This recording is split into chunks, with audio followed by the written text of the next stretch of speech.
जी हाँ, दोस्तों स्वागत है आपका इस विज़ी चैनल में। दोस्तों आज के इस वीडियो के माध्यम से हम बात करेंगे एमपी कॉलेज एडमिशन्स के बारे में। दोस्तों आप सभी को पता होगा कि फर्स्ट ईयर में रेगुलर में एडमिशन चल रहे थे, ठीक है? रेगुलर में एडमिशन्स हुए हैं जो कि ई-प्रवेश काउंसलिंग के माध्यम से एडमिशन्स करवाए गए थे सभी के यूजी और पीजी में। अगर आपका एडमिशन्स नहीं हो पाया है फर्स्ट ईयर में, ठीक है? कॉलेज में एडमिशन नहीं हो पाया है, जैसे कि ई-प्रवेश के माध्यम से काउंसलिंग हुई थी, जो राउंड निकाले गए थे, उन राउंड में अगर आपका एडमिशन्स नहीं हो पाया है, तो अब आपको आगे क्या करना है? अब दूसरी एक बात बताऊँ, जो ई-प्रवेश के माध्यम से जो एडमिशन्स होते हैं वो रेगुलर मोड में एडमिशन्स होते हैं। कैसे होते हैं? रेगुलर मोड में। तो रेगुलर में अगर एडमिशन नहीं हुआ है, तो अब आपको क्या करना है? पूरी जानकारी आपको इस वीडियो के माध्यम से बताने वाला हूँ, तो वीडियो को शेयर कर देना है सभी के साथ में। कोई भी डाउट हो कमेंट करना, इंस्टाग्राम पर भी फॉलो कर लेना है।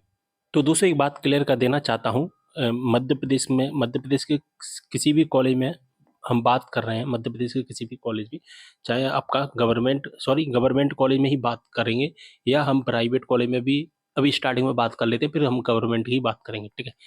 होता क्या है कि मध्य प्रदेश में जब हम एडमिशन लेते हैं रेगुलर में, तो रेगुलर में हम गवर्नमेंट में भी एडमिशन ले पाते हैं, प्राइवेट में भी एडमिशन ले पाते हैं।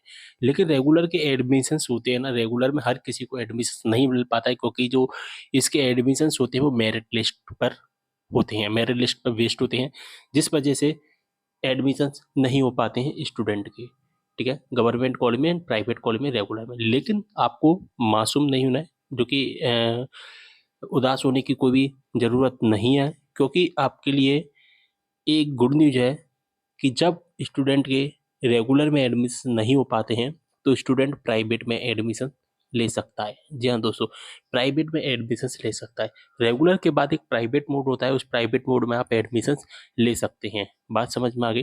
ठीक है। प्राइवेट मोड के जो एडमिशन्स होते हैं ना, वो केवल और केवल गवर्नमेंट कॉलेज में ही होते हैं, प्राइवेट कॉलेज में नहीं होते हैं, ठीक है? गवर्नमेंट कॉलेज में ही होते हैं। हम किसी भी यूनिवर्सिटी की बात करें, मध्य प्रदेश के अंदर जो 8-9 इम्पोर्टेंट जो यूनिवर्सिटी, उन सभी में प्राइवेट में एडमिशन्स होते हैं, केवल गवर्नमेंट कॉलेज में ही होंगे।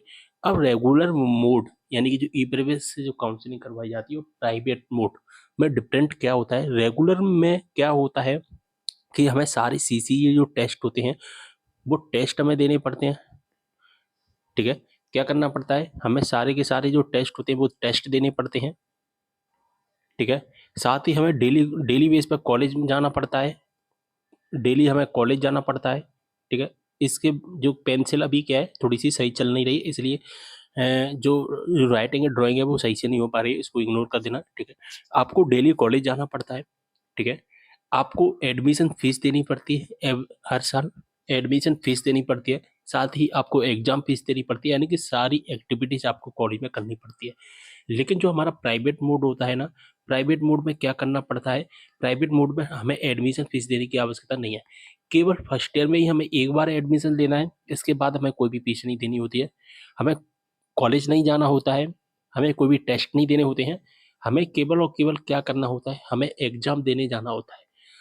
हमें केवल और केवल परीक्षा देने जानी होती है। जब रेगुलर की परीक्षा होती है, तभी साथ में प्राइवेट वालों को भी परीक्षा होती है, यानी कि रेगुलर की परीक्षा, प्राइवेट की परीक्षा एक साथ ही करवाई जाती है। अलग-अलग कोई भी परीक्षा नहीं होती है, ठीक है? बस डिफरेंट है, क्या होता है वो डिफरेंट मैंने आपको बता दिया है, ठीक है? एग्ज़ाम साथ में ही होते हैं, एग्ज़ाम फीस दोनों की डिफरेंट होती है, बस अंतर क्या है वो सारी चीज़ें मैंने बता दी। कॉलेज जाना होता है, कॉलेज नहीं जाना होता है, एग्ज़ाम फीस देनी पड़ती है दोनों को, लेकिन एडमिशन फीस केवल एक को देनी पड़ती है, रेगुलर स्टूडेंट को। बात समझ में आ गई? ठीक है।